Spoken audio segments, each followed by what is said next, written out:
ڈوب جاؤ گے. رب تعالیٰ نے یہ بھی تمہیں نظام بتایا. کتنا دنیا چھوڑ سکتے ہو, کتنا رہ سکتے ہو, یہ بھی نظام قرآن تمہیں بتاتا ہے. شادی کے بعد, اس کے بعد بڑھاپے کے معاملات کو بھی قرآن کہتا ہے وَمَن نُعَمِّرْهُ نُنَكِّسْهُ أَفَلَا تَعْقِلُونَ. جب کوئی بوڑھا ہو جاتا ہے ہم اس کو پرانی یادیں لے آتے ہیں, اس کا بچپنا لوٹا دیتے ہیں. بوڑھا بار بار بھول جاتا ہے. بوڑھے کو پکڑ کر کے پیشاب لے جانا پڑتا ہے. بوڑھے کو کھلانا پڑتا ہے جیسے بچوں کو کھلانا پڑتا ہے. بوڑھے کو اٹھانا پڑتا ہے جیسے بچوں کو. پوری چیز ریٹرن کر دی جاتی ہے بڑھاپے میں. یہ قرآن بچپن سے لے کر کے, پیدا ہونے سے لے کر کے موت تک کے حالات بتا رہا ہے. اتنا ہی نہیں بلکہ تمہاری وفات آ جائے اس کا تذکرہ بھی قرآن کہتا ہے. موت کیسے آتی ہے؟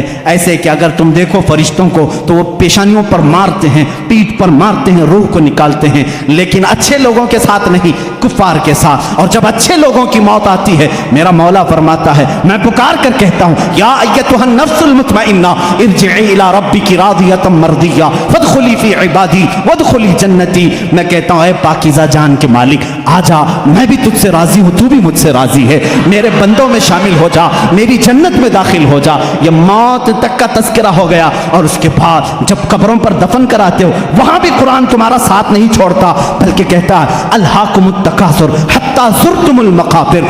اے لوگوں تمہیں دنیا کہیں غافل نہ کر دے, تم جاؤ قبروں کی زیارت کرو, دیکھا کرو. وہ آج بڑی طاقت کے باوجود بھی بے حس لیٹے ہوئے ہیں, تمہیں قبروں کی زیارت تک کی بات بتا رہا ہے.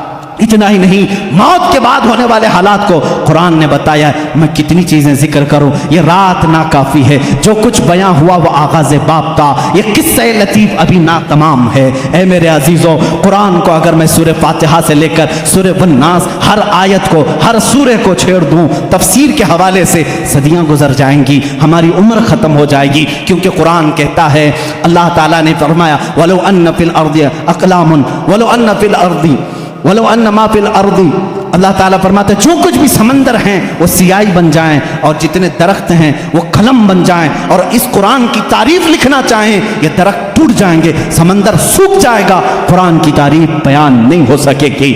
آخری باتیں ہیں میرے عزیزوں. ان تمام باتوں کو ذکر کرنے کے بعد ایک سنی اسی وقت سیراب ہوتا ہے جب قرآن میں اپنے حبیب کا جلوہ دیکھتا ہے.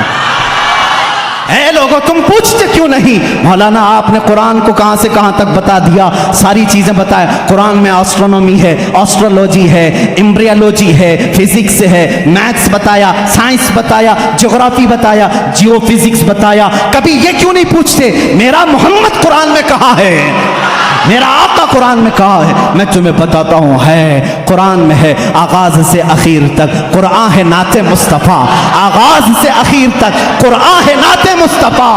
محبوب کے بیان کا کیسا انوکھا ڈھنگ ہے, کیسا انوکھا ڈھنگ ہے. تمہیں معلوم ہے قرآن نے میرے نبی اکرم صلی اللہ تعالیٰ علیہ وسلم کی صفات کیسے بیان کی ہیں. مجھے بات یاد آتی ہے کہ قرآن کو اگر کوئی صحیح عشق کے ساتھ پڑھے تو اسے اپنے حبیب کے دیکھنے کی جو تمنا ہے وہ پوری ہو جائے گی, رسول کا جلوہ اسے نظر آئے گا. یہ میں نہیں کہتا. عائشہ صدیقہ رضی اللہ تعالیٰ عنہا سے کسی نے پوچھا, اے عائشہ آپ رسول اللہ کے ساتھ بہت رہی ہیں, ذرا میرے آقا کا حلیہ بتائیں. حضرت عائشہ کہتی ہے کان خلقہ القرآن, جاؤ قرآن پڑھو تمہیں میرے آقا کے پورے اخلاق نظر آئیں گے.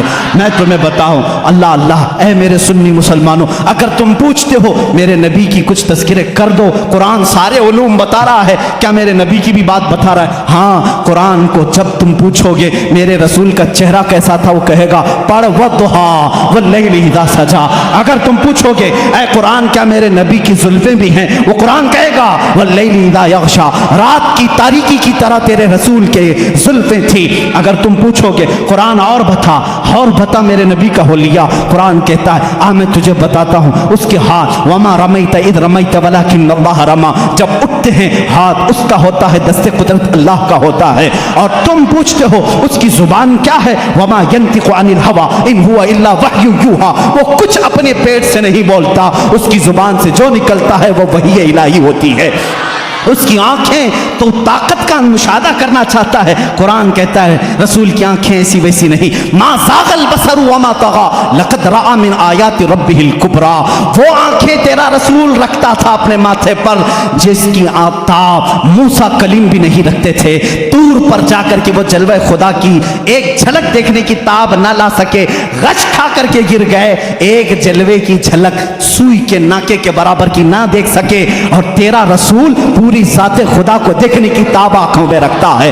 قرآن کہتا ہے وما رمیت اذ رمیت. اور پھر ہم نے پوچھا کیا قرآن تو بتا میرے نبی کے قدموں کا بھی ذکر ہے؟ کہتا ہے قرآن ہاں, لا اقسم بہذا البلد وانت حل بہذا البلد. وہ تیرے حبیب کے قدم ہیں کہ قرآن میں تیرا مولا کہتا ہے اس شہر کی قسم جس شہر کے زمین پر میرا محبوب قدم رکھتا ہے.